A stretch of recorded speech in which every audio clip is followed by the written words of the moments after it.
Hello, I'm Austin Pham, and I'll be talking about the short story The Ones Who Walk Away from Omelas by Ursula K. Le Guin, written in October 1973 from the collection of short stories The Wind's 12 Quarters.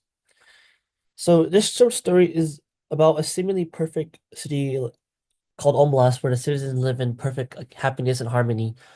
But however, their joy comes at the price of the suffering of a single child who lives in the basement of Omelas in a small, dark room that is malnourished and neglected by the people of Omelas. And the people who live in Omas are aware of this child's suffering, and they accept it as a necessary sacrifice for the society's perfection and happiness, while some citizens choose to leave Omalas. And basically, the citizens who leave Omalas symbolize a rejection of happiness built on the cruelty of one individual. Hence, why the story is called "The Ones Who Walk Away from Omalas." This short story, slash book, also highlights the moral dilemma of prioritizing society versus the individual. The one major thing I first noticed when reading this short story was the sort of paradoxical language used by Ursula throughout the story, with like statements such as um, bright towered by the sea and festival of summer, um, which describes like a utopian sort of like city, making it sound like a dream, like fairy tale. And then while words describing the child with like its belly is bloated, its legs are thin, is a stark contrast to the utopian city and the horror that is kept in the basement of Omelas. Um, this also ties into like the author's biographical background with her interest in like Taoism and philosophy, which helps shapes the stories like ethics and societal values. It also reflects like politics in the 1970s with political concerns about societal responsibility and like the hidden sacrifices of prosperity back then. Some things I took note of in the reread of the short story was the setting of Omelas and how it was first introduced as this like perfect utopian society, and the way the city is like initially portrayed makes it seem very suspicious at first and could be possibly be foreshadowing a break in the story and like a much darker outcome of why the city is so perfect and like the imperfect nature of the city. Another thing I noted during my reread was when it was revealed that the joy and perfection of Omlas was because of the sacrifice of a miserable child, which also ties back into the foreshadowing I was talking about earlier.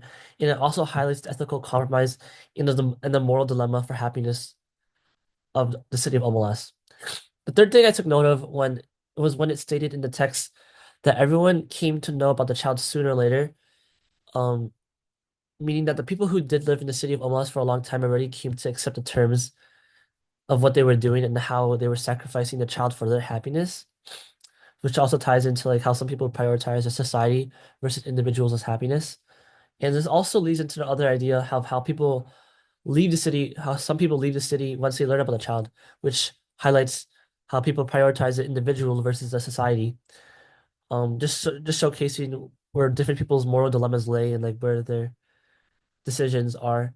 And these people, the people who left Omelas, realize they cannot live themselves knowing that they cannot live with themselves knowing that they are living off the happiness of a poor child, and in turn they choose to sacrifice their happiness in the city of Amalas by wandering out in the darkness, in which they may never find happiness at all. So they in the end they basically chose a child over the city, over the society of Amalas and themselves. The fifth thing I analyzed was how some people come to terms with themselves when they learn a child, and this basically also explores how this concept of sacrifice in many different ways, as the people who choose to live in Omelas sacrifice the child, while the people who choose to walk away sacrifice themselves and the society. And when they choose to sacrifice themselves by wandering out to the known, they are wandering out there in hopes of finding a sort of like truer happiness, I would say, without living off the misery of an individual, but that's sort of like left on an open end for the reader to decide.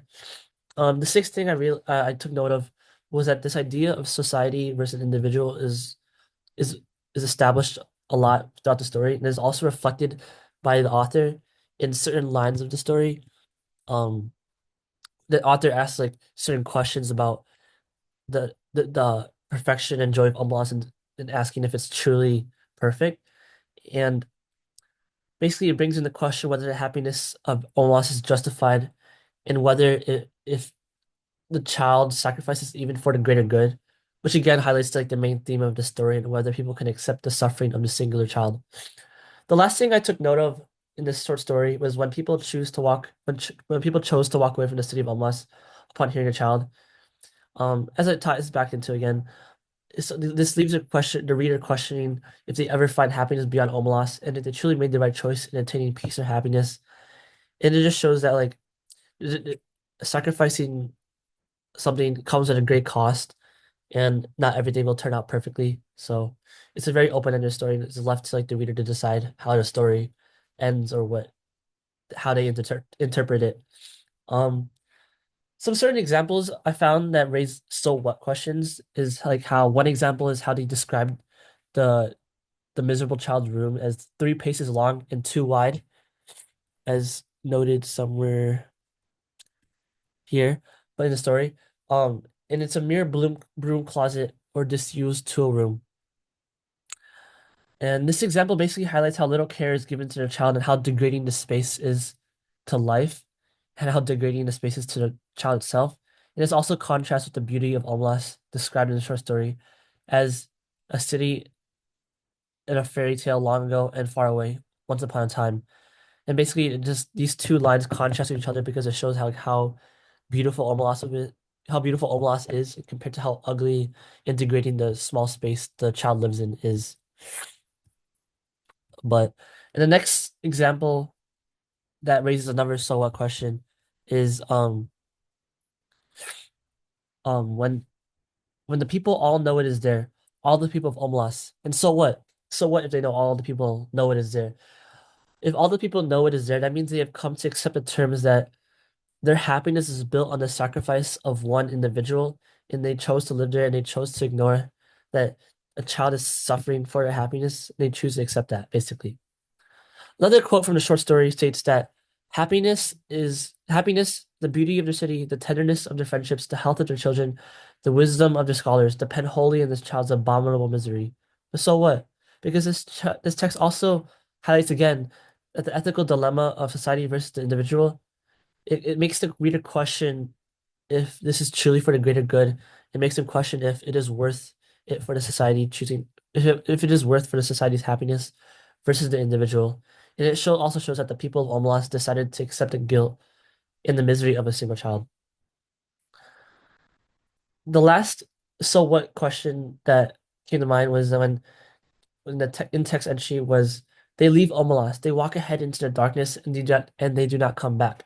This text entry basically shows that the people who leave Omelas are venturing out into this unknown world, and because they cannot accept the misery of the singular child, they cannot choose to sacrifice the child for their happiness, and instead venture out into the darkness in the hopes of finding something better, even though that is still very open-ended and they may never find happiness at all. Based on this analysis of the short story, the ones who walk away from Omelas, is led me to two research questions I want to pursue. And first, the first research question I have is it okay for some societies to accept unfair treatment of certain people to benefit everyone else? And my second question is, how important is an individual responsibility in resisting societal norms or injustices? That's it. Thank you.